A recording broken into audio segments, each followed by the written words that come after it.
Hello दोस्तों, नमस्कार। कैसे हो आप सभी लोग। तो हमने अंतिम क्लास में अरावली को उच्चावच के आधार पर विभाजन में कवर कर लिया था, उत्तरी अरावली को। ठीक है, आज की क्लास में हम कवर करने वाले हैं मध्य अरावली प्रदेश। ओके, तो चलते हैं नेक्स्ट स्लाइड पे। आज का टॉपिक है मध्य अरावली प्रदेश। देखो, इसकी स्थिति क्या है। ये उत्तर पूर्वी अरावली श्रेणी के दक्षिण पश्चिम में स्थित अरावली श्रेणी की पहाड़ियाँ हैं। ठीक है, लोकेशन पता लग गई कहाँ स्थित है। उत्तर पूर्वी जो अरावली श्रेणी है उसके दक्षिण पश्चिम में ये स्थित है। ओके, अक्षांशीय व देशांतरीय स्थिति की बात करें तो देखो 25 डिग्री 38 मिनट नॉर्थ से 26 डिग्री 58 मिनट नॉर्थ अक्षांश में स्थित है। और देशांतरीय स्थिति की बात करें तो 73 डिग्री 54 मिनट पूर्वी देशांतर से 74 डिग्री 22 मिनट पूर्वी देशांतर के मध्य ये स्थिति है। ठीक है, तो हमने अक्षांशीय और देशांतरीय स्थिति भी पता कर ली। और ये कहाँ पर स्थित है, उत्तर पूर्वी अरावली श्रेणी के दक्षिण पश्चिम में स्थित है। ओके, विस्तार की बात करें तो देखो इसका विस्तार कहाँ से कहाँ तक है। सांभर जो कि जयपुर के दक्षिण पश्चिम भाग में है, तो सांभर से दक्षिण में देवगढ़ तहसील जो कि राजसमंद में है वहाँ तक, जिसमें मुख्यतः अजमेर, ब्यावर तथा जयपुर टोंक की पहाड़ियाँ शामिल हैं। ओके, विस्तार कहाँ से कहाँ तक हो गया। सांभर से दक्षिण में देवगढ़ तहसील जो कि राजसमंद में है वहाँ तक है। और इससे जो ये जो विस्तार है, इस विस्तार के अंदर अजमेर जिला, ब्यावर जिला, जयपुर जिला और टोंक जिले की पहाड़ियाँ शामिल हैं। ओके, चलते नेक्स्ट स्लाइड पे। सीमांकन की बात करें कि ये जो मध्य अरावली की हम बात कर रहे हैं, इसकी सीमा कहाँ कहाँ है, कि उत्तर में कहाँ लगती है, दक्षिण में कहाँ तक लगती है, पूर्व में कहाँ तक लगती है और पश्चिम में कहाँ तक लगती है। देखो, उत्तर में लगती है अलवर की पहाड़ियाँ तक, दक्षिण में बनास बेसिन तक और पूर्व में करौली उच्च भूमि तक, तब पश्चिम में सांभर बेसिन तक इसकी सीमाएं लगती है। ये बात समझ में आ गई।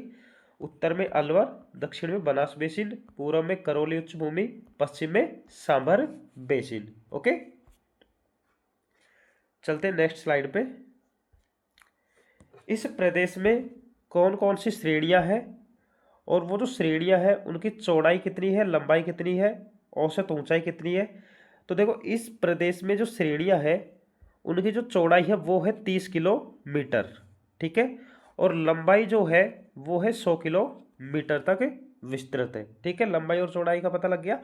औसत ऊंचाई जो है मध्य अरावली प्रदेश की पहाड़ियों की वो है 700 मीटर तक। ओके, ये देखो, मध्य अरावली प्रदेश के अंदर जो मेरवाड़ की पहाड़ियां हैं ये कहाँ कहाँ है। मारवाड़ मैदान से मेवाड़ के उच्च मैदान को टोडगढ़ के समीप की पर्वत, ये श्रेणियां इसको अलग करती हैं। मेरवाड़ की जो पहाड़ियां हैं वो मारवाड़ मैदान से मेवाड़ के उच्च मैदान को अलग करती है। ठीक है, टोडगढ़ ब्यावर के समीप की पर्वत श्रेणियां हैं। उच्चतम शिखर कौन सा है मेरवाड़ की श्रेणियों का, तारागढ़ अजमेर। ये जो हम मध्य अरावली प्रदेश पढ़ रहे हैं इसके अंदर जो मेरवाड़ की पहाड़ियां हैं उसमें उच्चतम शिखर कौन सा है, तारागढ़ अजमेर। ठीक है, और ये टोडगढ़ ब्यावर के समीप की पर्वत श्रेणी है। ठीक है, मेरवाड़ की जो पहाड़ियां हैं वो मारवाड़ मैदान से मेवाड़ के उच्च मैदान को अलग करती है। ये बात समझ में आ गई, 3 पॉइंट यहाँ से। ठीक है, चलते हैं नेक्स्ट स्लाइड पे।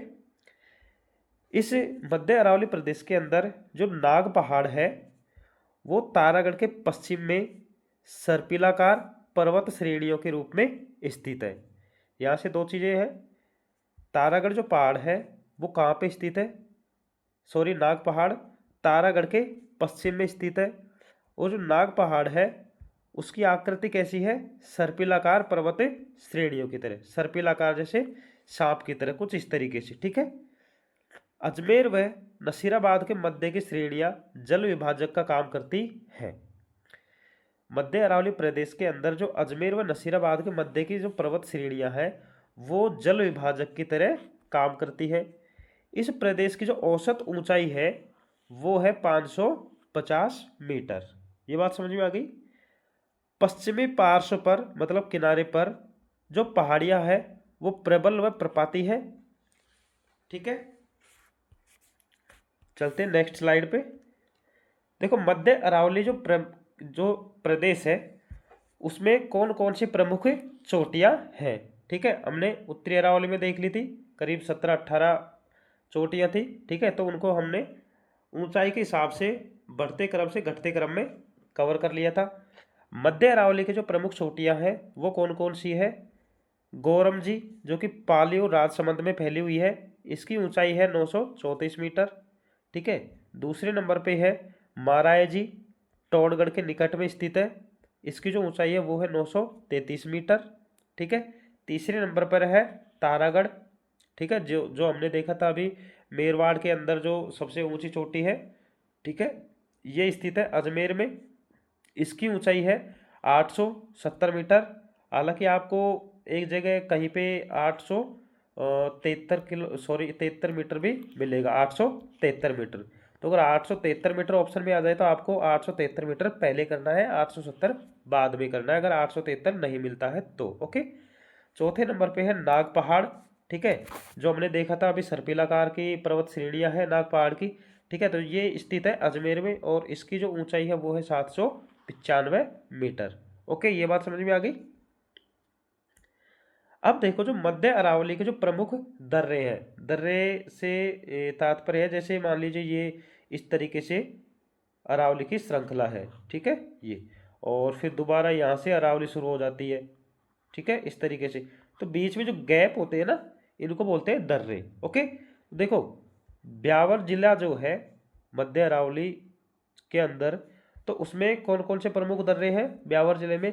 कछवाली, पीपली, अरनिया, उदाबारी, स्वरूप घाट, बर, पखेरिया, शिवपुर घाट और सुरा घाट, ये है ब्यावर जिले के अंदर। ठीक है, राजसमंद जिले में कौन कौन से दर्रे हैं। गोरम घाट, कामली घाट और देवारी दर्रा। ये हमने दर्रे कवर कर लिए, मध्य अरावली के प्रमुख दर्रे ब्यावर जिले में और राजसमंद जिले में। ठीक है, तो आज की क्लास इतना ही। आज की क्लास में हमने जो मध्य अरावली है उसको कवर कर लिया है। ठीक है, और नेक्स्ट क्लास में जो हम कवर करेंगे वो है दक्षिणी अरावली क्षेत्र। ठीक है, तो इसको भी हम अच्छे से कवर करेंगे, तो आप लोग बने रहना। ठीक है, और वीडियो को लाइक करना, चैनल को सब्सक्राइब करना। ठीक है, तो आज के लिए इतना ही। जय हिंद।